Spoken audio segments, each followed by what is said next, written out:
گوتن سروک ترامپ یه دربار پاکستان ده بو سدام عاجز بنا وی ولاتی و به دهان کس کومبون و اف یک پروتستو کرن.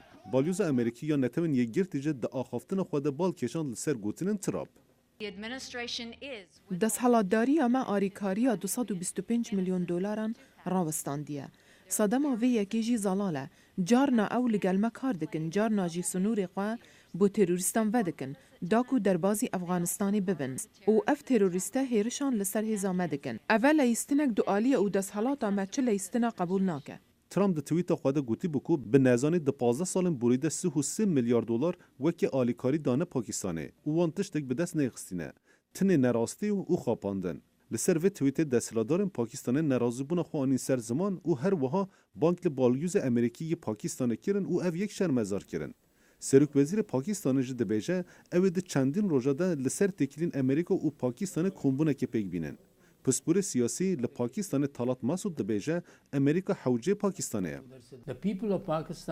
وی که باندورک خراب لسر خلک پاکستانی و دستهلاتداری پاکستانی چکریه و انجام وی که لپاکستانی خویاده که دوی امریکا پیشگیری خواه بده پاکستان دوی دمینه باجده لی او یک نهاتیه پیکانین.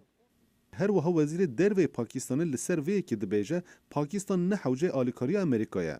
او هین دیاره کو پاکستان یه دربار وکی ده سیاستی که چوره وبه. طالات مسعود دبیجه به آلیکاری پاکستان آرامی زوره به هرمی.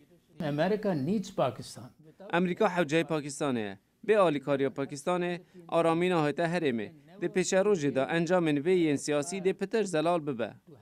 او دیاره کو گوتین ترامپ او راوستاندن آلیکاری امریکا بو پاکستان یه باندور که خراب لسر تکیلی هر دو آلیا پیک بینه. پرسا هر پیشدیکه و اوه کو گله حتی کیجان آسده اف باندور یه بردان بر و اف یک جهین نزلاله.